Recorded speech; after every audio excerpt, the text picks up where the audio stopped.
Bonjour à tous, dimanche c'est l'hippodrome d'Auteuil qui nous accueille pour le Quintet Plus, c'est le prix Prédicateur, une belle épreuve du programme et on va analyser cette épreuve avec Florent Béaz. Florent, bonjour. Bonjour. Donc le prix Prédicateur, vraiment une très belle épreuve mais une épreuve difficile à déchiffrer. Florent, qu'en penses-tu? Une épreuve, ouais, un quintet très intéressant mais relativement ouvert. On retrouve 16 concurrents d'âge pour la plupart connus à Auteuil. Mais il faudra apprendre un paramètre très important à tenir compte, c'est l'état du terrain. Car suite aux différentes chutes de neige, la neige est en train de fondre actuellement sur Paris. Ils annoncent des précipitations pour samedi et dimanche. Donc le terrain devrait être très profond, un paramètre à tenir compte au moment de faire vos jeux. Dans cette course, tu as deux bases. On va commencer par la première, c'est le 7 Astigos qui a réalisé des belles performances en dernier. Oui, c'est un pensionnaire de Marcel Roland qui n'a cessé de progresser la saison passée. Il était un peu allant en début de carrière. L'équipe de Marcel Roland a fait du bon travail avec ce cheval. Il a montré toute l'étendue de ses moyens durant l'automne. Il s'est notamment placé deuxième de 2 quintets en fin d'année. Il a prouvé donc qu'il avait la pointure à ce niveau. Il devrait tôt ou tard remporter son quintet. Son échec de fin d'année était certainement dû à un manque de fraîcheur. Depuis, il a profité d'un break hivernal et lors de sa rentrée en gain, un hippodrome qu'il découvrait, il a pu se montrer menaçant, mais cette sortie lui a certainement fait le plus grand bien. Il va aborder cette épreuve certainement proche de son meilleur niveau et une belle performance de sa part est attendue. On l'a vu en plus depuis le début de l'année, les pensionnaires de Marcel Roland sont en forme. Sont en forme, donc c'est un paramètre important aussi, la forme de son entourage. Sous 65 kg, il semble très correctement placé et sa place était à l'arrivée. L'autre base, ton autre base pour cette course, c'est le 8 Grand Abgar que les quintéistes connaissent bien en plat surtout et maintenant il est à l'obstacle. Ouais, il semble moins sûr qu'Astigos, mais il semble promis un bel avenir aussi sur les haies. Il avait laissé une impression favorable lors de ses 2 premières sorties sur les obstacles l'an passé. Il n'a plus réellement confirmé en fin d'année, mais il vaut mieux que cela. Son redoutable entraîneur, Yann-Marie Porzé, a certainement fait les réglages nécessaires durant l'hiver et dès son retour à la compétition, il mérite d'être surveillé, d'autant qu'il a déjà bien fait sur sa fraîcheur. Tu as un coup de cœur dans cette course, c'est le 10 Yellow Ball qui reste lui sur 2 belles performances, sur 2 victoires à Meeting de Pau.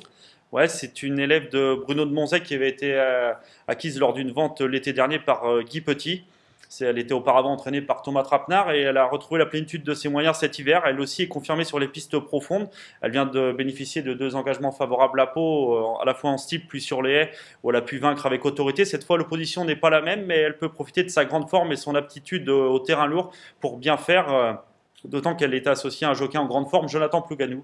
Elle peut certainement jouer un rôle utile pour ce retour sur la butte Mortemart. Voilà. Jonathan portera 1,5 kg de plus que sa valeur. Pour cette course, ça ne te dérange pas? C'est sûr que c'est pas un avantage, mais bon, des fois, il vaut mieux avoir un jockey confirmé avec 1,5 kg de plus qu'un jockey qui manque d'expérience ou en méforme en bas de tableau.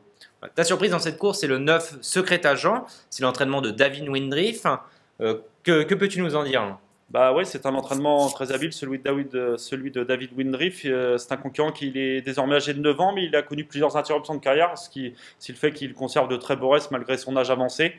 Il n'est pas de tous les jours, mais il possède quelques références. Il faut se rappeler qu'il a notamment terminé 4e de cette épreuve l'an passé.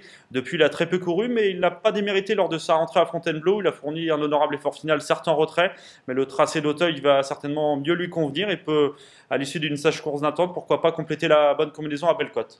Secret Agent, qui, tu l'as dit tout à l'heure, a terminé 4e du prix Prédicateur. C'est le seul qui a couru cette épreuve l'an dernier. Voilà, donc c'est toujours bien d'avoir des bonnes lignes par rapport à les années précédentes. Voilà.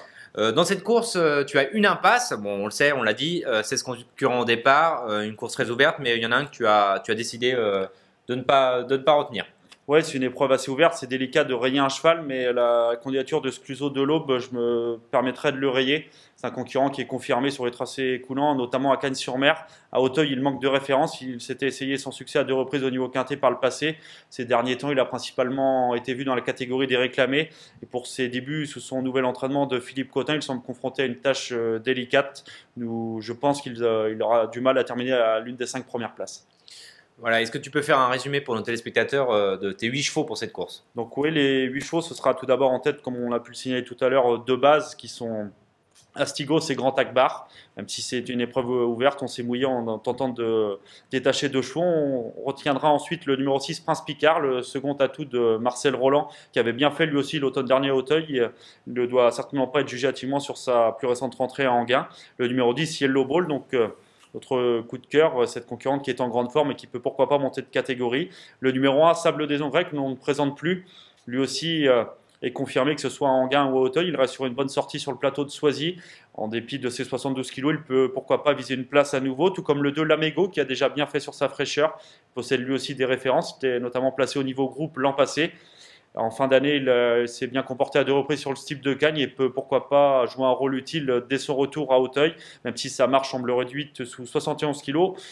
Enfin, nous penserons également au numéro 4, Bilou de Well, qui doit certes affronter ses aînés, mais ce pensionnaire d'Arnaud Chaillet a remporté un quintet en fin d'année dernière. C'était sur le parcours qui nous intéresse. Il a mieux couru que Tonadic son classement lors de sa rentrée. Il peut pourquoi pas s'illustrer malgré la présence de ses aînés, je vous le répète, en bout de combinaison. Penserons également au numéro 9, donc Secret Agent, qui peut profiter de la moindre défaillance des favoris pour s'immiscer dans la bonne combinaison. Merci beaucoup Florent. Dans cette course, tu proposes à nos téléspectateurs un 5-5 avec tes 4 chevaux de base. On le rappelle, c'est le 7 Astigos, le 8 Grand Akbar, le 6 Prince Picard et le 10 Yellow Ball. Merci Florent beaucoup pour cette analyse. De rien. Merci à tous de nous avoir suivis et à bientôt pour la prochaine aventure. Bonjour à tous.